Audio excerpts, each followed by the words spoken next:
സച്ചിൻ, പലതരത്തിലുള്ള കൂട്ടായ്മകളാണ് നാലാം വാർഷികാഘോഷത്തിന്റെ ഭാഗമായി നാടെങ്ങും നമുക്ക് കാണാൻ കഴിയുന്നത്. അതിന്റെ ഏറ്റവും പ്രധാനപ്പെട്ട പ്രത്യേകത എല്ലാ ഇടങ്ങളിലും മുഖ്യമന്ത്രി നേരിട്ടെത്തി സംസാരിക്കുന്നു, സംവദിക്കുന്നു, അഭിപ്രായങ്ങൾ കേൾക്കുന്നു എന്നതാണ്. എന്നിട്ട് അതിന് മറുപടി നൽകുന്നു എന്നതാണ്. ഒരുപക്ഷെ മറ്റൊരിടത്തും നമുക്ക് കാണാൻ കഴിയില്ല ഇതുപോലൊരു പ്രത്യേകത. ഇന്നിപ്പോൾ പട്ടികജാതി പട്ടികവർഗ വിഭാഗത്തിൽപ്പെട്ട ആളുകളുമായിട്ടാണ് മുഖ്യമന്ത്രി സംസാരിക്കുന്നത്. അവരുടെ ഒരു വലിയ കൂട്ടായ്മയാണ് സംഘടിപ്പിക്കാൻ വേണ്ടി പോകുന്നത്, അല്ലേ?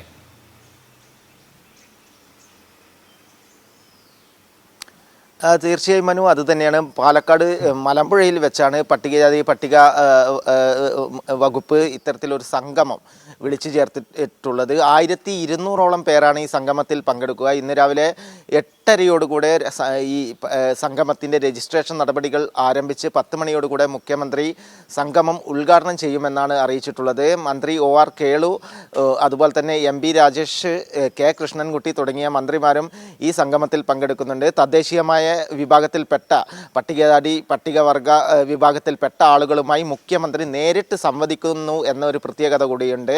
കാരണം കഴിഞ്ഞ ദിവസങ്ങളിലൊക്കെ വിവിധ മേഖലകൾ, അതായത് പ്രൊഫഷണലുകളുമായിട്ടുള്ള സംവാദം തിരുവനന്തപുരത്ത് നടത്തിയിരുന്നു. അതിന് സമാനമായ രീതിയിൽ യുവജനങ്ങളുടെയും അതേപോലെ തന്നെ സ്ത്രീകളുടെയൊക്കെ സംഗമം ഇനി വരാനിരിക്കുന്നുണ്ട്.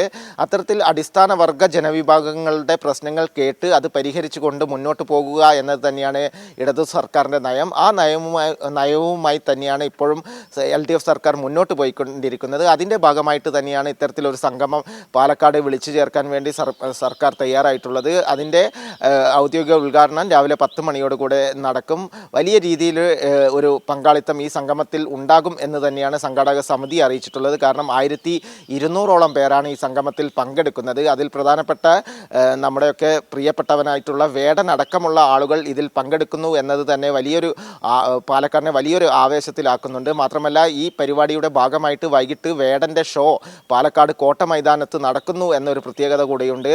അതുപോലെ തന്നെ മുഖ്യമന്ത്രി ഈ പാലക്കാട് ജില്ലയിൽ ഇത് 3ാം തവണയാണ് സംസ്ഥാന സർക്കാരിൻ്റെ 5ാം വാർഷികത്തിൻ്റെ ഭാഗമായി എത്തുന്നത്. അതിൻ്റെ ഭാഗമായി തന്നെ വലിയ രീതിയിലുള്ള ഒരു ഉത്സവ അന്തരീക്ഷത്തിൽ തന്നെയാണ് പാലക്കാട്. കാരണം പാലക്കാടിനെ സംബന്ധിച്ചിടത്തോളം വലിയ വൻകിട വികസന പദ്ധതികളുടെ യാഥാർത്ഥ്യമായതിൻ്റെ ഒരു ഉദ്ഘാടന ചടങ്ങ് കൂടെ നടക്കുന്നുണ്ട്. അത് പ്രധാനപ്പെട്ട കാര്യം VT ഭട്ടതിരിപ്പാട് സ്മാരക സമുച്ചയമാണ്. കലാകാരന്മാരെ സംബന്ധിച്ചിടത്തോളം അത് വലിയൊരു കാര്യം തന്നെയാണ് പാലക്കാട് ഉണ്ടായിട്ടുള്ളത്. കാരണം 1ാം പിണറായി വിജയൻ സർക്കാരിൻ്റെ കാലത്ത് AK ബാലനാണ് സംസ്ഥാനത്തെ എല്ലാ ജില്ലകളിലും സാംസ്കാരിക സമുച്ചയങ്ങൾ സ്ഥാപിക്കാനുള്ള പദ്ധതി കൊണ്ടുവന്നത്. അത് ഈ 2ാം പിണറായി വിജയൻ്റെ സർക്കാരിൻ്റെ കാലത്ത് യാഥാർത്ഥ്യമായിരിക്കുകയാണ്. അതിൻ്റെ ഉദ്ഘാടനവും പാലക്കാട് നടക്കുന്നുണ്ട്. മാത്രമല്ല, വിവിധ ആശുപത്രികളുടെ ഉദ്ഘാടനവും ഇന്ന് പാലക്കാട് മുഖ്യമന്ത്രി നിർവഹിക്കുന്നുണ്ട്.